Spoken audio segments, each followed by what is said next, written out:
We are getting some requests in regards to the coronavirus. It's starting to become a little bit of a concern.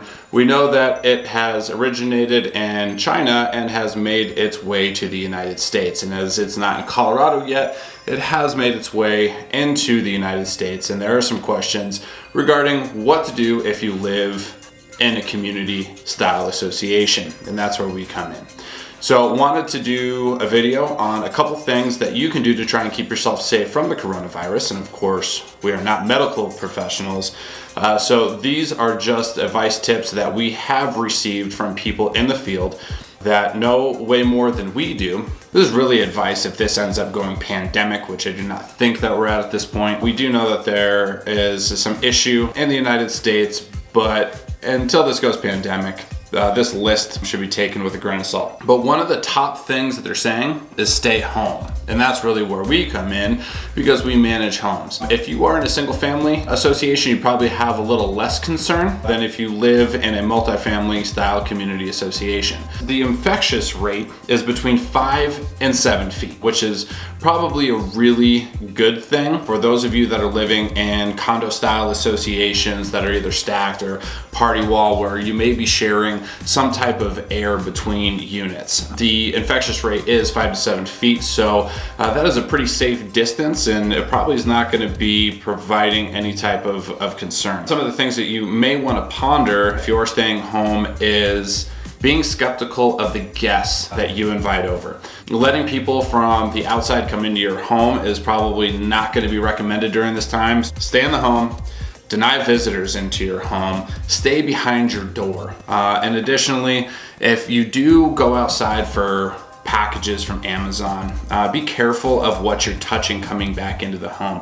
The front doorknob may have been touched, and that's where the infectious disease can get into your home. So just be careful of that. We do know that masks are being ordered in mass quantity. Right now, it's even hard to find them on Amazon. I went on and searched for masks, and the ones that you don't want just any mask, you want it rated N95. That's really important. And additionally, you do not want to have the cooling valve in the mask because that leaves it open for it to get in. If you are going out into crowded areas, your HOA meeting, church groups, grocery stores, not only mouth coverage, but you're going to want to have full eye wrap as well. We are understanding that if saliva or something else ends up getting in the eyeball, that is also going to create infection. This may seem counterintuitive, but what we're understanding from this is that there is not a cure for the coronavirus, and that if you can stay out of the hospital, that is going to be one of the best things you can do. Again, stay home. You may be experiencing other flu symptoms or other infections, and if you go to the hospital where there's going to be a containment of this virus, you may not want to go there because your body's immune system is already weakened. Non-latex gloves. If this does become some type of pandemic, if you're living in an association, you bet that you're going to want to help your neighbors. And so it's important, again, to have the face mask, N95 rated, full eyewear to be worn outside, and non-latex gloves if you're going to be out there helping your neighbors.